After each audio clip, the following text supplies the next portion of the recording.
ਦਰਬਾਰ ਸਾਹਿਬ ਦੀ ਸੁਰੱਖਿਆ ਨੂੰ ਲੈ ਕੇ 에ਅਰ ਡਿਫੈਂਸ ਚੀਫ ਦਾ ਵੱਡਾ ਦਾਅਵਾ। ਕਿਹਾ ਦਰਬਾਰ ਸਾਹਿਬ ਦੇ ਪ੍ਰਬੰਧਕਾਂ ਨੇ ਸਾਨੂੰ 에ਅਰ ਡਿਫੈਂਸ ਗਨ ਡਿਪਲੋਏ ਕਰਨ ਦੀ ਦਿੱਤੀ ਸੀ ਇਜਾਜ਼ਤ। ਸ਼ਾਇਦ ਪ੍ਰਬੰਧਕਾਂ ਨੇ ਪਾਕਿਸਤਾਨ ਤਰਫੋਂ ਪੈਦਾ ਹੋਏ ਖਤਰੇ ਦਾ ਲਾ ਲਿਆ ਸੀ ਅਨੁਮਾਨ।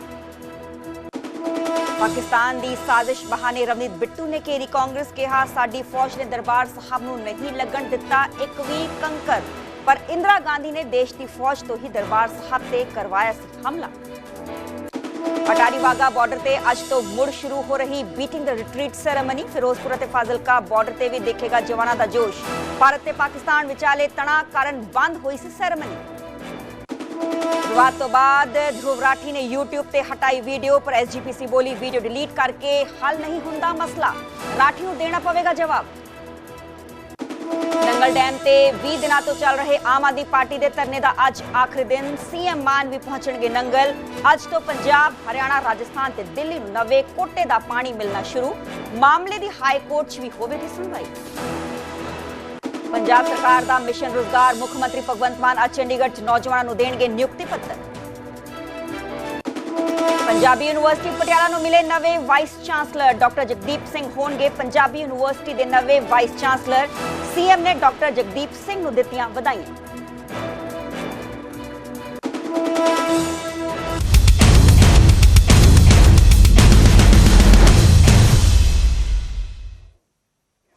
सत श्री अकाल जी, मैं हाँ सरबजोत कौर। न्यूज़ 18 पंजाब हरियाणा देख रहे सारे दर्शकों का स्वागत है। बुलेटिन की शुरुआत करांगे ते सब तो पहले गल करांगे दरबार साहब दी, क्योंकि दरबार साहब की सुरक्षा ते फौज का एक होर वड्डा दावा सामने आया। बीते कल फौज दे वालों एक वड्डा दावा किया गया सी। पाकिस्तान वाले पासों श्री दरबार साहब नूं अटैक करने की कोशिश की गई सी, हमला करने की कोशिश की गई सी, पर इंडिया दे एयर डिफेंस सिस्टम ने इन्हां पूरे हमलिਆਂ ਨੂੰ नाकाम किया, हवा 'ਚ इंटरसेप्ट किया।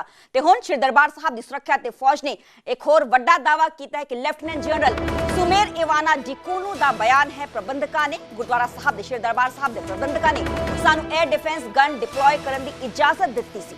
दरबार साहब की सुरक्षा लई गन डिप्लॉय कीतियां गईयां। प्रबंधकां ने पाकिस्तान के संभावी खतरे नूं शायद भांप लिया सी, अंदाजा लगा लिया सी कि पाकिस्तान वाले पासों श्री दरबार साहब नूं जो है निशाना बनाया जाएगा, अटैक किया जाएगा, क्योंकि बीते ही कल भी एक वड्डा बयान दिता गया सी फौज दे वल्लों कि श्री दरबार साहब ते हमले की कोशिश की गई सी। पहली बार दरबार साहब दियां लाइटां इन्ने सालां च बंद हुईयां। असी देख पा रहे सी कि पाकिस्तान का कोई स्पष्ट टारगेट नहीं है। पाकिस्तान नागरिक खेतर के धार्मिक थावां नूं निशाना बना सकती सी। भारत के आर्मी एयर डिफेंस चीफ ने सुमेर इवाना डिकूनू जिन्हां ने एक वड्डा बयान, वड्डी स्टेटमेंट दी है कि किस तरीके नाल 7 ते 8 की दरमियानी रात, 9 की रात किस तरीके नाल अटैक हमले होए, क्योंकि बीते ही कल फौज के वालों एक वड्डा बयान दिता गया सी। उन्होंने कहा सी कि श्री दरबार साहब नूं निशाना पाकिस्तानी आर्मी ने बनाया, जिस सब दे चलदे इंडिया दे एयर डिफेंस सिस्टम ने इन्हां ड्रोन्स नूं, इज़ाम मिसाइलां नूं बेहद ही चंगे तरीके नाल इंटरसेप्ट कीता।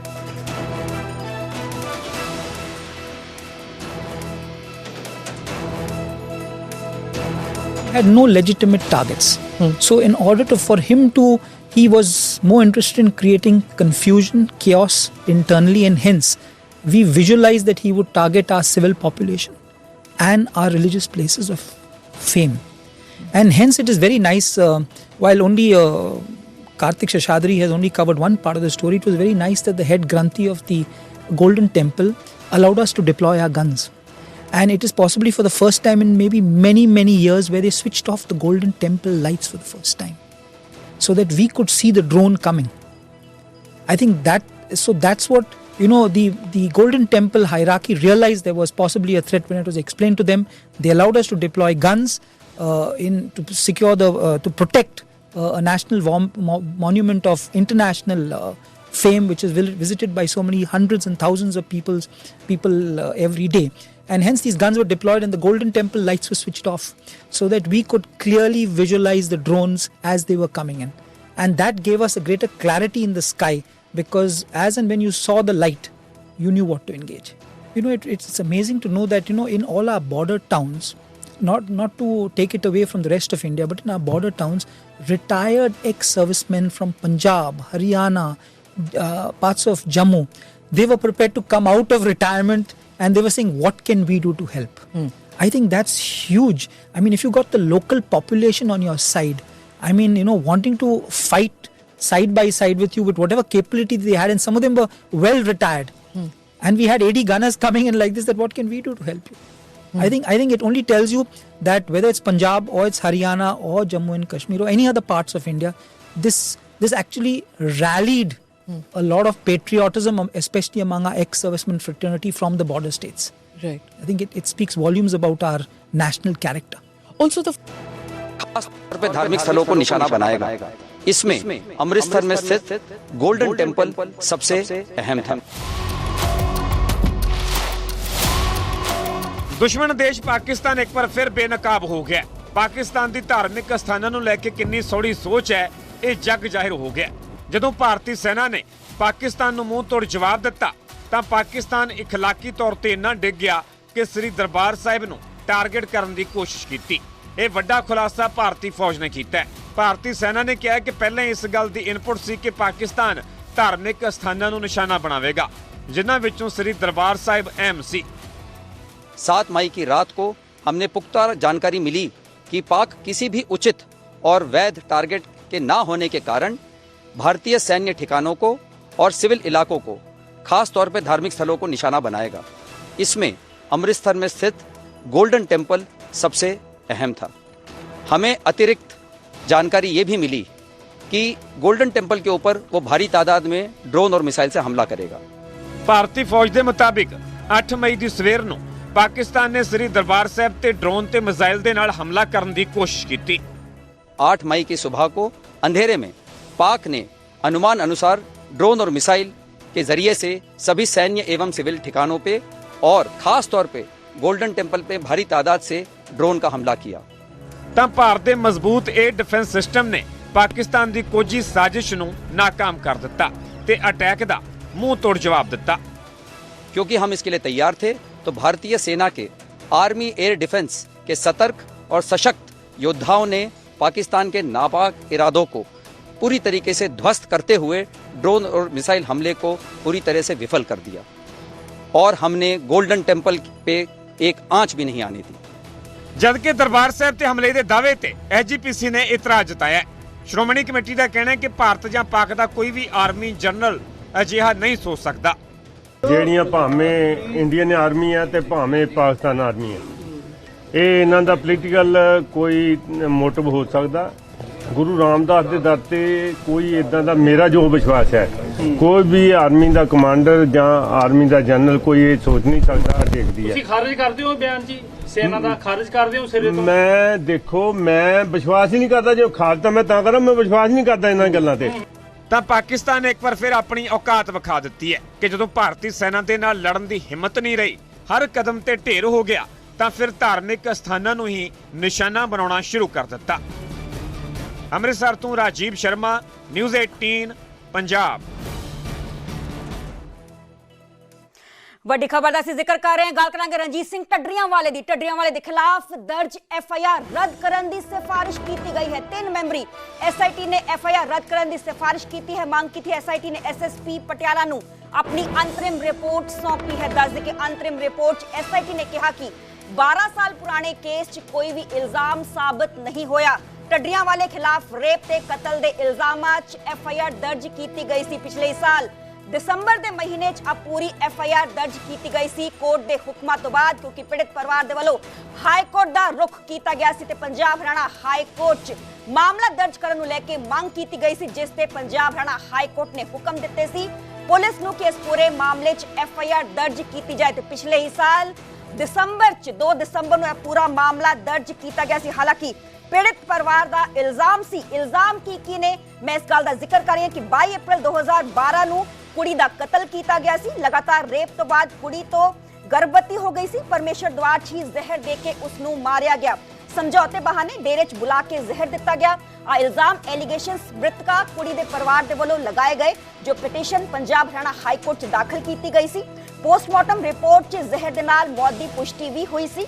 ਪੁਲਿਸ ਨੇ ਢੱਡੀਆਂ ਵਾਲੇ ਤੇ ਦਬਾਅ ਹੇਠ ਜੋ ਐਫਆਈਆਰ ਹੈ ਉਸ ਨੂੰ ਦਰਜ ਨਹੀਂ ਕੀਤਾ ਸੀ ਤੇ ਪੂਰਾ ਮਾਮਲਾ ਪੰਜਾਬ ਹਰਿਆਣਾ ਹਾਈ ਕੋਰਟ ਪਹੁੰਚਿਆ।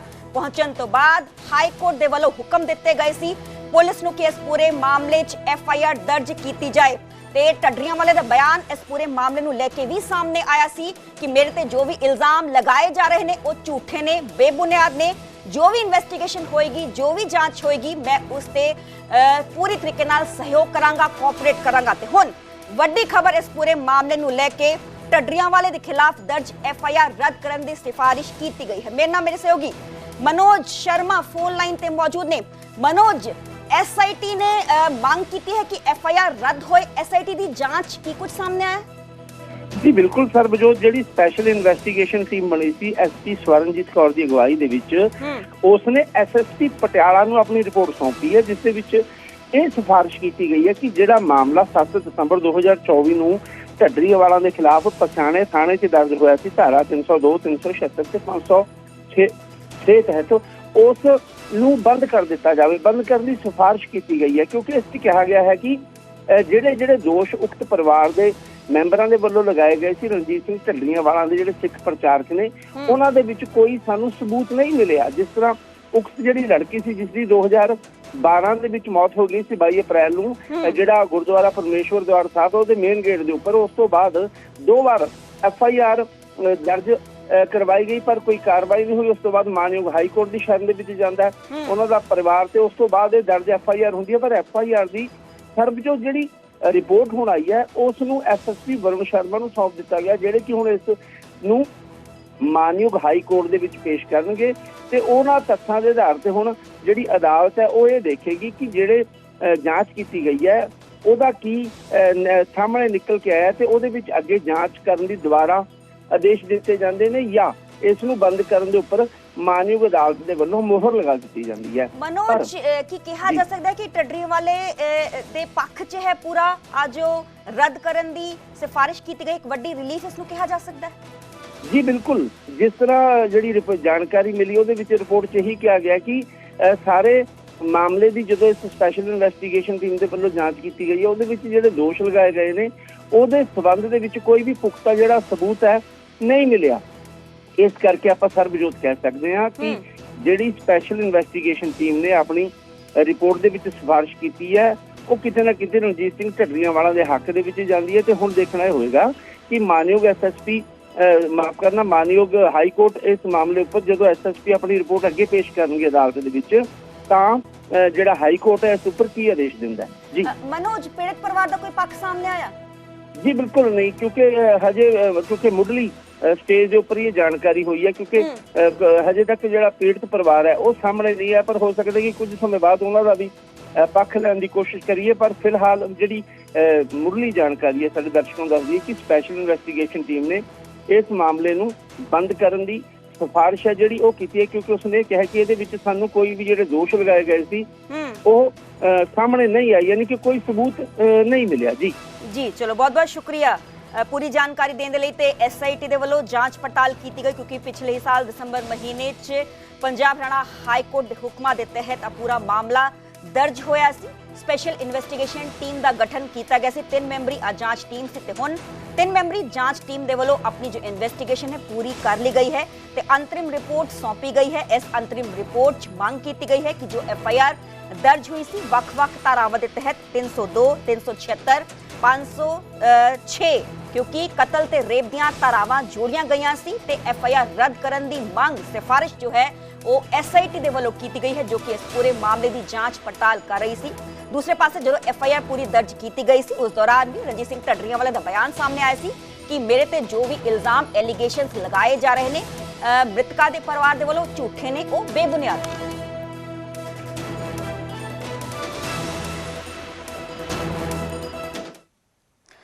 ਭਾਰਤ ਪਾਕਿਸਤਾਨ ਬਾਰਡਰ ਤੇ ਅੱਜ ਤੋਂ ਬੀਟਿੰਗ ਦ ਰਿਟਰੀਟ ਸੈਰੇਮਨੀ ਮੁੜ ਤੋਂ ਸ਼ੁਰੂ ਹੋਏਗੀ। 10 ਕਟਾਰੀ ਵਾਗਾ ਬਾਰਡਰ ਤੇ ਅੱਜ ਤੋਂ ਪਰੇਡ ਹੋਵੇਗੀ। ਹੁਸੈਨੀਵਾਲਾ ਬਾਰਡਰ ਤੇ ਵੀ ਅੱਜ ਤੋਂ ਬੀਟਿੰਗ ਦ ਰਿਟਰੀਟ ਸੈਰੇਮਨੀ ਸ਼ੁਰੂ ਹੋ ਜਾਏਗੀ। ਫਾਜ਼ਿਲਕਾ ਦੀ ਸਾਦਕੀ ਚੌਂਕੀ ਤੇ ਵੀ ਪਰੇਡ ਹੋਏਗੀ ਤੇ 3 ਥਾਵਾਂ ਤੇ ਸ਼ਾਮ ਨੂੰ 6 ਵਜੇ ਬੀਟਿੰਗ ਦ ਰਿਟਰੀਟ ਸੈਰੇਮਨੀ ਮੁੜ ਤੋਂ ਸ਼ੁਰੂ ਕੀਤੀ ਜਾਏਗੀ। ਭਾਰਤ ਦੇ ਵੱਲੋਂ ਹੱਥ ਨਾ ਮਿਲਾਉਣ ਦਾ ਫੈਸਲਾ ਲਿਆ ਗਿਆ ਹੈ। ਭਾਰਤ ਦੇ ਵੱਲੋਂ ਗੇਟ ਬੰਦ ਰੱਖਣ ਦਾ ਵੀ ਫੈਸਲਾ ਲਿਆ ਗਿਆ ਹੈ ਕਿ ਤਣਾਅ ਬਹੁਤ ਜ਼ਿਆਦਾ ਵੱਧ ਗਿਆ ਸੀ। ਤਣਾਅ ਨੂੰ ਦੇਖਦੇ ਹੋਏ ਜੋ ਪੂਰੇ ਬਾਰਡਰ ਸੀ, ਅਟਾਰੀ ਵਾਗਾ ਬਾਰਡਰ, ਹੁਸੈਨੀ ਵਾਲਾ ਬਾਰਡਰ, ਉਸ ਨੂੰ ਬੰਦ ਕੀਤਾ ਗਿਆ ਸੀ। ਮੀਟਿੰਗ ਰਿਟਰੀਟ ਸੈਰੇਮਨੀ ਵੀ ਬੰਦ ਕੀਤੀ ਸੀ ਕਿਉਂਕਿ ਕਿਸ ਤਰੀਕੇ ਨਾਲ ਪਾਕਿਸਤਾਨ ਦੇ ਵੱਲੋਂ ਹਮਲੇ ਕੀਤੇ ਗਏ, ਡਰੋਨ ਅਟੈਕ ਕੀਤੇ ਗਏ ਤੇ ਉਸ ਤੋਂ ਬਾਅਦ ਹੁਣ ਮੁੜ ਤੋਂ ਮੀਟਿੰਗ ਰਿਟਰੀਟ ਸੈਰੇਮਨੀ ਸ਼ੁਰੂ ਹੋ ਰਹੀ ਹੈ। ਪਰ ਇਹ ਫੈਸਲਾ ਜ਼ਰੂਰ ਲਿਆ ਗਿਆ ਹੈ ਕਿ ਜੋ ਗੇट्स ने जो परेड होएगी उस दौरान बंद रहेंगे। जो हैंडशेक करने की पूरी रवायत है वो भी नहीं होगी।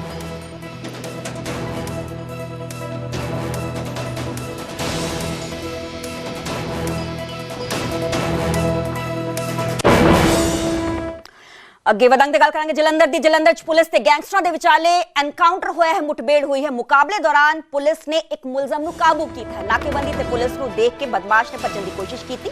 ਦੱਸ ਕਿ ਪੁਲਿਸ ਤੇ ਰੋਕਣ ਤੇ ਮੁਲਜ਼ਮ ਨੇ ਫਾਇਰਿੰਗ ਕਰ ਦਿੱਤੀ ਤੇ ਮੁਲਜ਼ਮ ਪਰਮਜੀਤ ਪੰਮਾ ਹੈ ਜਿਸ ਨੂੰ ਕਾਬੂ ਕੀਤਾ ਗਿਆ। ਮੁਲਜ਼ਮ ਤੇ 15 ਤੋਂ ਜ਼ਿਆਦਾ ਕ੍ਰਾਈਮ ਮਾਮਲੇ ਦਰਜ ਨੇ।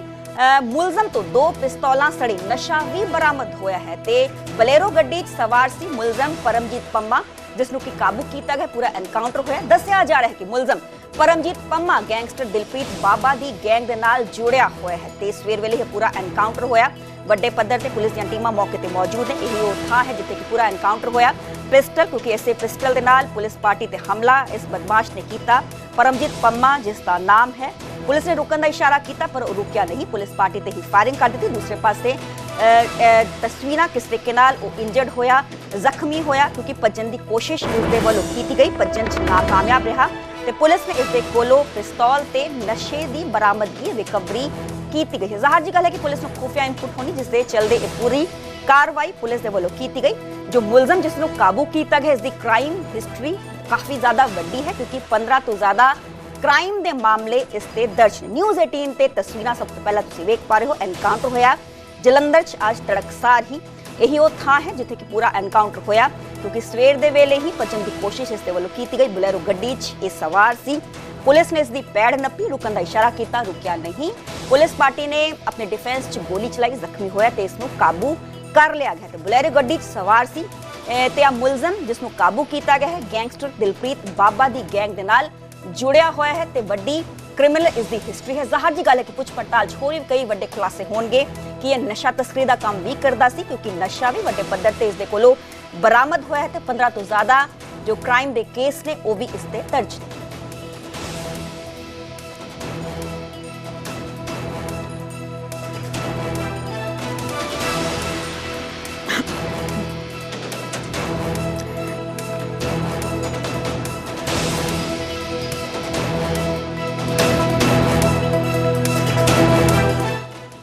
ਅੱਗੇ ਵਧਾਂਗੇ ਤੇ ਗੱਲ ਕਰਾਂਗੇ ਜ਼ੀਰਕਪੁਰ ਦੇ ਪੀਰ ਮਸ਼ੱਲਾ 'ਚ ਐਨਕਾਊਂਟਰ ਹੋਇਆ ਹੈ। ਪੁਲਿਸ ਤੇ ਬਦਮਾਸ਼ਾਂ ਦੇ ਵਿਚਾਲੇ ਮੁਠਭੇੜ ਹੋਈ ਹੈ। ਜਲੰਧਰ ਤੇ ਮੋਹਾਲੀ ਪੁਲਿਸ ਨੇ ਵੱਲੋਂ ਸਾਂਝੇ ਆਪਰੇਸ਼ਨ ਨੂੰ ਅੰਜਾਮ ਦਿੱਤਾ ਗਿਆ। ਗੋਲੀ ਲੱਗਣ ਨਾਲ ਦੋਵੇਂ ਬਦਮਾਸ਼ ਗੰਭੀਰ ਰੂਪ ਨਾਲ ਜ਼ਖਮੀ ਹੋਏ। ਦੋਹਾਂ ਤੇ ਪੁਲਿਸ ਦੇ ਵੱਲੋਂ ਕਿਹਾ ਗਿਆ ਹੈ ਕਿ ਕਈ ਮਾਮਲੇ ਦਰਜ ਸੀ। ਜਲੰਧਰ 'ਚ ਕਤਲ ਮਾਮਲੇ 'ਚ ਵਾਂਟਡ ਸੀ ਮੁਲਜ਼ਮ। ਕੱਲ ਬੀਤੀ ਰਾਤੀ ਇਸ ਪੂਰੇ ਐਨਕਾਊਂਟਰ ਨੂੰ ਅੰਜਾਮ ਦਿੱਤਾ ਗਿਆ ਕਿਉਂਕਿ 2 ਬਦਮਾਸ਼ ਨੇ ਜਿਨ੍ਹਾਂ ਨੂੰ ਕਾਬੂ ਕੀਤਾ ਗਿਆ। ਰਾਤ ਦੇ ਵੇਲੇ ਹੀ ਜਲੰਧਰ ਤੇ ਮੋਹਾਲੀ ਪੁਲਿਸ ਨੇ ਸਾਂਝੇ ਆਪਰੇਸ਼ਨ ਨੂੰ ਅੰਜਾਮ ਦਿੱਤਾ। ਗੋਲੀ ਲੱਗਣ ਨਾਲ ਦੋਵੇਂ ਬਦਮਾਸ਼ ਜ਼ਖਮੀ ਹੋਏ। ਜ਼ਖਮੀ ਹੋਣ ਤੋਂ ਬਾਅਦ ਇਹਨਾਂ ਨੂੰ ਹਸਪਤਾਲ ਦਾਖਲ ਕਰਵਾਇਆ ਗਿਆ। ਦੋਹਾਂ ਤੇ ਪਹਿਲਾਂ ਤੋਂ ਹੀ ਆਲਰੇਡੀ ਕਈ ਮਾਮਲੇ ਦਰਜ ਨੇ। ਜ਼ੀਰਕਪੁਰ ਦਾ ਪੀਰ ਮਸ਼ੱਲਾ ਹੈ, ਆ ਸੁਸਾਇਟੀ ਹੈ ਜਿੱਥੇ ਕਿ ਇਸ ਪੂਰੇ ਐਨਕਾਊਂਟਰ ਨੂੰ ਅੰਜਾਮ ਦਿੱਤਾ ਗਿਆ ਤੇ ਐਨਕਾਊਂਟਰ ਹੋਇਆ ਹੈ। ਜਲੰਧਰ 'ਚ ਵੀ ਐਨਕਾਊਂਟਰ ਹੋਇਆ। ਕਿਸ ਤਰੀਕੇ ਨਾਲ ਸਵੇਰ ਦੇ ਵੇਲੇ ਹੀ ਪਰਮਜੀਤ ਪੰਮਾ ਇੱਕ ਵੱਡਾ ਬਦਮਾਸ਼ ਹੈ, ਗੈਂਗਸਟਰ ਹੈ, ਉਸ ਨੂੰ ਕਾਬੂ ਕੀਤਾ ਗਿਆ। ਇੱਕ ਪਾਸੇ ਤਸਵੀਰਾਂ ਤੁਹਾਨੂੰ ਵਿਖਾ ਰਹੇ ਪੀਰ ਮਸ਼ੱਲਾ ਜ਼ੀਰਕਪੁਰ ਦੀਆਂ ਕਿਉਂਕਿ ਬੀਤੇ ਕੱਲ ਇੱਥੇ ਵੀ 2 ਬਦਮਾਸ਼ਾਂ ਨੂੰ ਕਾਬੂ ਕੀਤਾ ਗਿਆ। ਤੇ ਮੇਰੇ ਨਾਲ ਮੇਰੇ ਸਹਿਯੋਗੀ ਸਹਿਜ ਲਾਈਵ ਜੁੜੇ ਹੋਏ ਨੇ। ਸਹਿਜ, ਜਾਨਣਾ ਚਾਹਾਂਗੇ ਕੀ ਕੁਝ ਪੁਲਿਸ ਨੂੰ ਪੁਖਤਾ ਇਨਪੁਟ ਸੀ ਤੇ ਕੀ ਕੁਝ ਜੋ ਹੈ ਇਸ ਬਦਮਾਸ਼ ਤੇ ਪੂਰੇ ਪਰਚੇ ਦਰਜ ਸੀ ਕਿਉਂਕਿ ਸਵੇਰ ਵੇਲੇ ਜਲੰਧਰ 'ਚ ਵੱਡਾ ਐਨਕਾਊਂਟਰ ਹੋਇਆ। ਬਿਲਕੁਲ ਸਰਬਜੋਤ, ਪੁਲਿਸ ਨੂੰ ਇਨਪੁਟ ਸੀਗੀ ਕਿ ਆਦਮਪੁਰ ਦੇ ਇਲਾਕੇ ਦੇ ਵਿੱਚ ਇੱਕ ਵਿਅਕਤੀ ਜਿਹੜਾ ਹੈ ਉਹ ਹੁਸ਼ਿਆਰਪੁਰ ਦਾ ਰਹਿਣ ਵਾਲਾ ਤੇ ਹਥਿਆਰਾਂ ਦੀ ਤਸਕਰੀ ਦੇ ਲਈ ਇਸ ਇਲਾਕੇ ਦੇ ਵਿੱਚ ਘੁੰਮ ਰਿਹਾ। ਤਾਂ ਪਿੰਡ ਤੁਸੀਂ ਦੇਖ ਸਕਦੇ ਹੋ ਕਾਲਰਾ ਮੋੜ ਪਿੰਡ ਹੈ ਜਿੱਥੇ ਪੁਲਿਸ ਵੱਲੋਂ ਨਾਕਾਬੰਦੀ ਕੀਤੀ ਗਈ ਸੀ। ਤਾਂ ਇਸ ਤਰਫੋਂ ਜਿਹੜੀ ਕਿ ਗੱਡੀ ਆ ਰਹੀ ਸੀ, ਬਲੈਰੋ ਪਿਕਅਪ ਗੱਡੀ ਦੇਖ ਸਕਦੇ ਹੋ, ਗੱਡੀ ਆ ਰਹੀ ਸੀ। ਪੁਲਿਸ ਵੱਲੋਂ ਨਾਕਾਬੰਦੀ ਨਾਲ ਇਸ ਨੂੰ ਰੋਕਣ ਦੀ ਕੋਸ਼ਿਸ਼ ਕੀਤੀ ਗਈ ਲੇਕਿਨ ਉਸ ਵੱਲੋਂ ਭੱਜਣ ਦੀ ਕੋਸ਼ਿਸ਼ ਦੌਰਾਨ ਇੱਥੇ ਜਿਹੜਾ ਬੋਰਡ ਲੱਗਾ ਸੀ ਉਸ ਵਿੱਚ ਟੱਕਰ ਮਾਰਦਾ। ਤਾਂ ਉਸ ਤੋਂ ਬਾਅਦ ਜਿਹੜਾ ਕੀ ਹੈ ਉਹ ਪੁਲਿਸ ਭੱਜਣ ਦੇ ਲਈ ਕੋਸ਼ਿਸ਼ ਕਰਦਾ, ਪੁਲਿਸ ਵੱਲੋਂ ਰੋਕਣ ਕਰਨ ਦੀ ਕੋਸ਼ਿਸ਼ ਕੀਤੀ ਜਾਂਦੀ ਤਾਂ ਉਸ ਵੱਲੋਂ ਪੁਲਿਸ ਤੇ ਗੋਲੀ ਚਲਾ ਦਿੱਤੀ ਜਾਂਦੀ ਹੈ। ਜਦੋਂ ਪੁਲਿਸ ਤੇ ਗੋਲੀ ਚਲਾਉਂਦਾ ਹੈ ਤਾਂ ਪੁਲਿਸ ਵੱਲੋਂ ਵੀ ਰਾਉਂਡ ਫਾਇਰ ਕੀਤੇ ਗਏ। ਤਾਂ ਤੁਹਾਨੂੰ ਦੱਸ ਦਈਏ ਉਸ ਦੌਰਾਨ ਉਸ ਦੇ ਜਿਹੜੀ ਕਿ ਪੈਰ ਤੇ ਗੋਲੀ ਲੱਗਦੀ ਤਾਂ ਹੁਣ ਖੁਦ ਐਸਐਸਪੀ ਹਰਵਿੰਦਰ ਸਿੰਘ ਮੌਕੇ ਤੇ ਪਹੁੰਚੇ ਨੇ, ਜਾਂਚ ਕਰ ਰਹੇ ਨੇ। ਤੇ ਗੱਲਬਾਤ ਕਰਦੇ ਹਾਂ ਸਰ, ਕੀ ਮਾਮਲਾ ਸੀਗਾ, ਕੀ ਇਨਪੁਟ ਦੇ ਆਧਾਰ ਤੇ ਜਿਹੜੀ ਕੀ ਹੈ ਜਾਂਚ ਕੀਤੀ ਗਈ ਤੇ ਹੁਣ ਤੱਕ ਬਰਾਮਦਗੀ ਕਿੰਨੀ ਕੁ ਹੋਈ ਹੈ? ਇਹਦੇ ਵਿੱਚ ਸਾਡੇ ਜਲੰਧਰ ਰੂਰਲ ਪੁਲਿਸ ਜਿਹੜੀ ਹੈਗੀ ਹੈ ਇਹਦੇ ਸਾਡੇ incharge special branch sub inspector Amandeep Verma, ASI Parminder Singh, ਇਹਨਾਂ ਨਾਲ ਜਿਹੜੀ ਪੁਲਿਸ ਪਾਰਟੀ ਜਿਹਦੇ ਵਿੱਚ ਕੋਲੇ 9 ਮੁਲਾਜ਼ਮ ਸਾਡੇ ਹੈਗੇ ਸੀ। ਇੱਥੇ ਇੱਕ ਸਪੈਸ਼ਲ ਨਾਕਾਬੰਦੀ ਜਿਹੜੀ ਕੀਤੀ ਗਈ ਸੀ, ਇਹ ਕਾਲੜਾ ਪੁਲੀ ਚੌਂਕ ਵੱਜਦਾ, ਇੱਕ ਸਾਈਡ ਆਦਮਪੁਰ ਤੋਂ ਜਾਂਦੀ ਹੈ, ਇੱਕ ਮੈਟੀਆਣਾ ਅੱਗੇ ਜ਼ਿਲ੍ਹਾ ਹੁਸ਼ਿਆਰਪੁਰ ਦਾ ਏਰੀਆ ਪੈ ਜਾਂਦਾ। ਤਾਂ ਇੱਕ ਬਲੈਰੋ ਕੈਂਪਰ ਗੱਡੀ ਇਹਨਾਂ ਨੂੰ ਸਵੇਰੇ ਆਉਂਦੀ ਦਿਖਾਈ ਦਿੰਦੀ ਹੈ ਕਰੀਬ 5:45 ਵਜੇ, ਜਿਹਨੂੰ ਰੁਕਣ ਦਾ ਸਿਗਨਲ ਕੀਤਾ ਜਾਂਦਾ, ਬਟ ਉਸ ਸਸਪੈਕਟ ਵੱਲੋਂ ਗੱਡੀ ਰੋਕਣ ਦੀ ਬਜਾਏ ਪੁਲਿਸ ਪਾਰਟੀ ਦੇ ਉੱਪਰ ਮਾਰ ਦੇਣ ਦੀ ਨੀਤ ਨਾਲ ਗੱਡੀ ਉੱਪਰ ਚੜਾਉਣ ਦੀ ਕੋਸ਼ਿਸ਼ ਕੀਤੀ ਜਾਂਦੀ ਹੈ, ਜੋ ਅੱਗੇ ਬੈਰੀਕੇਡ ਦੇ ਵਿੱਚ ਹਿੱਟ ਹੁੰਦੀ ਹੈ। ਇੱਕ ਬੋਰਡ ਲੱਗਿਆ ਸੀ ਉਹਦੇ ਵਿੱਚ ਹਿੱਟ ਹੋ ਜਾਂਦੀ ਹੈ, ਨਾਲ ਮਾਈਲਸਟੋਨ ਹੈ, ਹਿੱਟ ਹੋ ਕੇ ਗੱਡੀ ਬੰਦ ਹੋ ਜਾਂਦੀ ਆ। ਤਾਂ ਜਿਹੜਾ ਸਸਪੈਕਟ ਸੀ ਗੱਡੀ ਦੇ ਵਿੱਚੋਂ ਛਾਲ ਮਾਰ ਕੇ ਨੀਚੇ ਉਤਰਦਾ ਤੇ ਇਹ ਆਪਣੇ ਪਿਸਟਲ ਦੇ ਵਿੱਚੋਂ ਇੱਕ ਪੁਲਿਸ ਪਾਰਟੀ ਦੇ ਉੱਪਰ ਇੱਕ ਫਾਇਰ ਕਰਦਾ, ਜਿਸ ਤੇ ਪੁਲਿਸ ਪਾਰਟੀ ਵੱਲੋਂ ਪੋਜੀਸ਼ਨਸ ਸੰਭਾਲਦੇ ਹੋਏ ਆਪਣੇ ਆਪ ਨੂੰ ਸੇਫ ਕਰਦੇ ਪੋਜੀਸ਼ਨਸ ਲਈਆਂ ਐਂਡ ਦੋਸ਼ੀ ਨੂੰ ਜਿਹੜਾ ਹੈਗਾ ਸਸਪੈਕਟ ਨੂੰ ਵਾਰਨ ਕੀਤਾ ਕਿ ਸਰੈਂਡਰ ਕਰਨ ਵਾਸਤੇ। ਬਟ ਜਿਹੜਾ ਸਸਪੈਕਟ ਸੀ ਉਹਦੇ ਵੱਲੋਂ ਸਰੈਂਡਰ ਨਹੀਂ ਕੀਤਾ ਗਿਆ, ਤਾਂ ਇੱਕ ਪੁਲਿਸ ਪਾਰਟੀ ਦੇ ਉੱਪਰ ਉਸ ਦੇ ਵੱਲੋਂ ਇੱਕ ਹੋਰ ਫਾਇਰ ਕੀਤਾ ਗਿਆ, ਜਿਸ ਤੇ ਪੁਲਿਸ ਪਾਰਟੀ ਵੱਲੋਂ ਆਪਣੇ ਬਚਾਅ ਦੀ ਖਾਤਰ ਤੇ ਪੁਲਿਸ ਪਾਰਟੀ ਦੀ ਪ੍ਰਾਈਵੇਟ ਡਿਫੈਂਸ ਲਈ ਜਿਹੜਾ ਫਾਇਰ ਸ਼ਾਟ ਕੀਤਾ ਗਿਆ। ਜਿਹੜਾ ਸਾਡੇ ਏਐਸਆਈ ਪਰਮਿੰਦਰ ਸਿੰਘ ਵੱਲੋਂ ਗੋਲੀ ਚਲਾਈ ਗਈ ਤਾਂ ਉਹ ਦੋਸ਼ੀ ਦੀ ਜਿਹੜਾ ਸਸਪੈਕਟ ਹੈ ਉਹਦੀ ਖੱਬੀ ਲੱਤ ਦੇ ਵਿੱਚ ਜਿਹੜਾ ਹਿੱਟ ਹੋਇਆ। ਤਾਂ ਇਹਦੇ ਵਿੱਚ ਜਿਹੜੀ ਹੈਗੀ ਹੁਣ ਤੱਕ ਦੀ ਰਿਕਵਰੀ ਦੇ ਵਿੱਚੋਂ ਇਸ ਤੋਂ 2 ਪਿਸਟਲ ਜਿਹੜੇ ਹੈਗੇ 32 ਬੋਰ ਦੇ and plus 4 live cartridge, 2 empty shell and 15 gram heroin ਤੇ ਪਲੱਸ ਇੱਕ ਜਿਹੜੀ ਥੈਫਟ ਵਹੀਕਲ ਹੈਗਾ ਬਲੈਰੋ ਕੈਂਪਰ ਉਹ ਮੌਕੇ ਦੇ ਤੋਂ ਰਿਕਵਰ ਹੋਈ ਆ। ਜੀ ਬਿਲਕੁਲ, ਤੁਸੀਂ ਜਿਵੇਂ ਦੱਸਿਆ ਕਿ ਵਹੀਕਲ ਚੋਰੀ ਦਾ ਹੈ ਤੇ ਕਿੱਥੋਂ ਦੀ ਚੋਰੀ ਕੀਤਾ ਸੀਗਾ? ਇਹ ਜਿਹੜਾ ਇਹਨੇ ਦੱਸਿਆ ਮੌਕੇ ਤੇ ਜਿੰਨੀ ਕੁ ਪੁੱਛਗਿੱਛ ਕੀਤੀ ਕਿ ਇਹਨੇ ਅੰਬਾਲੇ ਤੋਂ ਚੋਰੀ ਕੀਤਾ ਹੈਗਾ ਸੀ। ਤਾਂ ਬਾਕੀ ਇਹਦੇ ਤੋਂ ਜਿਹੜੀ ਹੈਗੀ ਹੁਣ ਇਹਨੂੰ ਐਡਮਿਟ ਕਰਾਇਆ ਸਿਵਲ ਹਸਪੀਟਲ ਦੇ ਵਿੱਚ, ਇੰਜਰਡ ਹੈਗਾ ਸੀ, ਉੱਥੇ ਭੇਜਿਆ। ਉਹ ਅੱਗੇ ਜਿਹੜੀ ਹੈਗੀ ਡਿਸਚਾਰਜ ਜਦੋਂ ਹੋਏਗਾ ਉਸ ਤੋਂ ਬਾਅਦ ਪੁਲਿਸ ਰਿਮਾਂਡ ਲੈ ਕੇ ਦੀ ਸਾਰੀ ਡਿਟੇਲ ਚ ਪੁੱਛਗਿੱਛ ਕੀਤੀ ਜਾਏਗੀ। ਕਿੰਨੇ ਕੁ ਮਾਮਲੇ ਦਰਜ ਨੇ ਤੇ, ਕਿਉਂਕਿ 2 ਵੈਪਨ ਜਿਵੇਂ ਤੁਸੀਂ ਦੱਸਿਆ ਬਰਾਮਦ ਹੋਏ ਨੇ, ਨਸ਼ਾ ਵੀ ਬਰਾਮਦ ਹੋਇਆ, ਤੇ ਕਿੰਨੇ ਕੁ ਤੇ ਮਾਮਲੇ ਦਰਜ ਨੇ ਪਹਿਲਾਂ ਤੋਂ, ਤੇ ਕਿਹੜੇ ਕਿਸੇ ਗੈਂਗ ਨਾਲ ਵੀ ਜੁੜਿਆ ਹੋਇਆ ਸੀ? ਇਹਦੇ ਜਿਹੜੇ ਕੁੱਲ 19 ਮੁਕੱਦਮੇ ਜਿਹੜੇ ਹੈਗੇ ਹੁਣ ਤੱਕ ਸਾਡੇ ਨੋਟਿਸ ਵਿੱਚ ਆਏ ਨੇ ਕਿ 19 ਦੇ ਕਰੀਬ ਜਿਹੜੇ ਹੈਗੇ ਨੇ ਮੁਕੱਦਮੇ ਦਰਜ ਨੇ। ਹੋਰ ਵੀ ਹੋ ਸਕਦੇ ਨੇ, ਰਿਕਾਰਡ ਜਿਹੜਾ ਵੈਰੀਫਾਈ ਕਰਨ ਦੇ ਉੱਪਰ ਹੋਰ ਮੁਕੱਦਮੇ ਵੀ ਤੇ ਜਿਹੜੇ ਸਾਰੇ ਦੇ ਸਾਰੇ ਜਿਹੜੇ ਕੇਸਿਸ ਹੈਗੇ ਹੀਨੀਅਸ ਕ੍ਰਾਈਮ ਨਾਲ ਰਿਲੇਟਡ ਹੀਨੀਅਸ ਅਫੈਂਸਿਸ ਹੈਗੇ, ਜਿਨ੍ਹਾਂ ਦੇ ਵਿੱਚ theft, robbery, dacoity, arms act, NDPS and ਹੋਰ ਜਿਹੜੇ 363, 366 ਆਈਪੀਸੀ ਦਾ ਵੀ ਇਹਦੇ ਤੇ ਇੱਕ ਮੁਕੱਦਮਾ ਦਰਜ ਹੋਣਾ ਪਾਏਗਾ। ਜੀ ਤਾਂ ਬਿਲਕੁਲ ਐਸਐਸਪੀ ਹਰਵਿੰਦਰ ਸਿੰਘ ਵਿਰਕ ਨੇ ਜਿਵੇਂ ਦੱਸਿਆ ਕਿ ਕਿਸ ਤਰ੍ਹਾਂ ਹੀਨੀਅਸ ਕ੍ਰਾਈਮ ਦੇ ਮਾਮਲੇ ਦੇ ਵਿੱਚ ਨਾਮਜ਼ਦ ਸੀਗਾ। ਤਾਂ ਹੁਣ ਜਿਹੜਾ ਕੀ ਹੈ ਪੁਲਿਸ ਵੱਲੋਂ ਇਸ ਨੂੰ ਗੋਲੀ ਮਾਰਨ ਜਿਹੜੀ ਕਿ ਲੱਗੀ ਹੈਗੀ ਹੈ, ਤਾਂ ਹੁਣ ਇਸ ਨੂੰ ਹਸਪਤਾਲ ਵਿੱਚ ਐਡਮਿਟ ਕਰਾਇਆ ਹੈਗਾ। ਤਾਂ ਤਸਵੀਰਾਂ ਤੁਸੀਂ ਦੇਖ ਸਕਦੇ ਹੋ, ਮਾਰਕਿੰਗ ਕਰ ਦਿੱਤੀ ਗਈ ਹੈ। ਪਿਸਟਲ ਜਿਹੜਾ ਉਸ ਵੱਲੋਂ ਚਲਾਇਆ ਗਿਆ ਸੀਗਾ, ਚੱਪਲਾਂ ਉਹਦੀ ਇੱਥੇ ਰਹਿ ਗਈਆਂ ਨੇ ਕਿਉਂਕਿ ਜਦੋਂ ਡਿੱਗਦਾ ਹੈ ਤਾਂ ਪੁਲਿਸ ਵੱਲੋਂ ਉਸ ਨੂੰ ਤੁਰੰਤ ਹਸਪਤਾਲ ਭੇਜ ਦਿੱਤਾ ਗਿਆ। ਤਾਂ 2 ਖੋਲ ਵੀ ਤੁਸੀਂ ਦੇਖ ਸਕਦੇ ਹੋ ਮੌਕੇ ਤੇ ਪਏ ਹੋਏ ਨੇ। ਤਾਂ ਪਿਸਟਲ ਦੇ ਵਿੱਚ ਵੀ ਜਿਹੜਾ ਕੀ ਹੈ ਜਿੰਦਾ ਜਿਹੜਾ ਖੋਲ ਆ ਉਹ ਕਹਿ ਸਕਦੇ ਰਾਉਂਡ ਆ ਉਹ ਬਾਹਰ ਨਿਕਲਿਆ ਹੋਇਆ। ਤਾਂ ਬਿਲਕੁਲ ਲਾਈਵ ਤਸਵੀਰਾਂ ਅਸੀਂ ਆਪਣੇ ਦਰਸ਼ਕਾਂ ਤੱਕ ਪਹੁੰਚਾ ਰਹੇ ਹਾਂ। ਇੱਕ ਵੱਡੀ ਜਿਹੜੀ ਵਾਰਦਾਤ ਨੂੰ ਅੰਜਾਮ ਦੇਣ ਲਈ ਸਰਬਜੋਤ ਇੱਥੇ ਪਹੁੰਚਿਆ ਸੀਗਾ, ਦੋਸ਼ੀ ਪਰਮਜੀਤ ਪੰਮਾ, ਤਾਂ ਉਹ ਅੱਜ ਹੁਣ ਪੁਲਿਸ ਵੱਲੋਂ ਜਲੰਧਰ ਦੇ ਹੱਥ ਪੁਲਿਸ ਵੱਲੋਂ ਫੜ ਲਿੱਤਾ ਗਿਆ ਹੈਗਾ। ਤਾਂ ਦੱਸਿਆ ਵੀ ਜਾ ਰਿਹਾ ਕਿ ਬਾਬਾ ਦਿਲਪ੍ਰੀਤ ਜਿਹੜਾ ਗੈਂਗਸਟਰ। ਬਹੁਤ ਬਹੁਤ ਸ਼ੁਕਰੀਆ ਸਾਨੂੰ ਪੂਰੀ ਜਾਣਕਾਰੀ ਦੇਣ ਦੇ ਲਈ। ਤੇ 19 ਤੋਂ ਜ਼ਿਆਦਾ ਮੁਕੱਦਮੇ ਦਰਜ ਨੇ ਹੀਨੀਅਸ ਕ੍ਰਾਈਮ ਦੇ। ਅੱਜ ਗੱਲ ਕਿ ਪੁੱਛ ਪੜਤਾਲ ਚ ਹੋਰ ਵੀ ਕਈ ਵੱਡੇ ਖੁਲਾਸੇ ਹੋਣਗੇ। ਬਹੁਤ ਬਹੁਤ ਸ਼ੁਕਰੀਆ। ਹੁਣ ਗੱਲ ਗੁਰੂਗ੍ਰਾਮ ਦੀ। ਗੁਰੂਗ੍ਰਾਮ ਚ ਅੱਗ ਦਾ ਤਾਂਡਵ ਦੇਖਣ ਨੂੰ ਮਿਲਿਆ। ਅਤੁਲ ਕਟਾਰੀਆ ਚੌਂਕ ਤੇ ਭਿਆਨਕ ਅੱਗ ਲੱਗੀ ਹੈ। ਫਰਨੀਚਰ ਦੇ ਸ਼ੋਰੂਮ ਚ ਭਿਆਨਕ ਅੱਗ ਲੱਗੀ ਹੈ। ਦੱਸੇ ਕਈ ਸ਼ੋਰੂਮ ਅੱਗ ਦੀ ਚਪੇਟ ਚ ਆਏ ਨੇ। ਅੱਗ ਬੁਝਾਉਣ ਦੀਆਂ ਕੋਸ਼ਿਸ਼ਾਂ ਲਗਾਤਾਰ ਜਾਰੀ ਨੇ। ਲੱਕੜ ਦਾ ਫਰਨੀਚਰ ਹੁੰਦਾ ਹੈ, ਜ਼ਾਹਰ ਜੀ ਗੱਲ ਹੈ ਕਿ ਫਲੇਮੇਬਲ ਮਟੀਰੀਅਲ ਹੈ, ਤੇ ਅੱਗ ਦਾ ਤਾਂਡਵ ਇੱਥੇ ਦੇਖਣ ਨੂੰ ਮਿਲਿਆ। ਫਾਇਰ ਬ੍ਰਿਗੇਡ ਦੀਆਂ ਕਈ ਗੱਡੀਆਂ ਮੌਕੇ ਤੇ ਮੌਜੂਦ ਨੇ। ਕਿਸ ਤਰੀਕੇ ਨਾਲ ਪੂਰਾ ਗਡਾਊਨ ਹੈ, ਇੱਥੇ ਫਰਨੀਚਰ ਪਿਆ ਸੀ, ਲੱਕੜ ਦਾ, ਉਸ ਨੂੰ ਅੱਗ ਲੱਗ ਗਈ। ਹਾਲਾਂਕਿ गर्मी बहुत ज्यादा है, ये स्पष्ट क्लीयर नहीं हो पाया कि शॉर्ट सर्किट होया या होर कोई वजह, पर किस तरीके नाल अग वेखी जा सकती है। धुएं दा गुबार वड्डे पद्धर ते देखा जा सकता है। गुरुग्राम दा अतुल कटारिया चौंक है, पूरा गडाउन है जिथे कई शोरूम्स जो नाल नाल पूरे अटैच सी, उन्हां च पूरी अग फैल गई। मौके ते कई फायर ब्रिगेड दीआं गड्डियां उत्थे पहुंचियां जिन्हां दे वल्लों अग बुझाउण दीआं कोशिशां लगातार जारी ने। मेरा मेरे सोगे धर्मवीर फोन लाइन पे जुड़े हुए हैं। धर्मवीर, कुछ पता चल पाया कि आग कैसे लगी, कब लगी, और अब मौजूदा स्थिति, क्या आग पर काबू पा लिया गया? देखिए, करीब देर रात 12 बजे के आसपास जो है ये टी-शर्ट के शोरूम में आग लगी थी और उसके बाद देखते ही देखते जो आसपास के जो शोरूम थे उनको भी अपनी चपेट में ले लिया और करीब 4 घंटे से ज्यादा का समय जो है फायर डिपार्टमेंट को लगा है इस आग को काबू पाने में। फिलहाल की स्थिति ये है कि आग पर काबू पा लिया गया है, लेकिन नुकसान जो है वो कई शोरूम्स में हुआ है जिनमें उनका फर्नीचर जो है वो जलकर राख हो गया है। हालांकि कोई जान की हानि किसी तरह की नहीं हुई है। जो भी लोग यहाँ मौजूद थे, जो आसपास रहते थे, उन्हें सुबह रहते ही बाहर निकाल दिया गया था। काफी तेज आग थी और करीब 12:15 बजे के आसपास जो है फायर ब्रिगेड को सूचना मिली थी। उसके बाद कई सारे डिपार्टमेंट्स की बात करें तो हम चाहे एयरफोर्स की, चाहे मारुति कंपनी की फायर ब्रिगेड की गाड़ियां हों, चाहे दमकल विभाग की गाड़ियां हों, इन सभी गाड़ियों ने मिलकर करीब 4 घंटे के बाद इस आग पर काबू पा लिया है। जी चलिए, बहुत बहुत शुक्रिया धर्मवीर, हमें पूरी जानकारी देने लिए। तकरीबन रात ਨੂੰ 12 ਵਜੇ ਇਹ ਆਗ ਲੱਗੀ।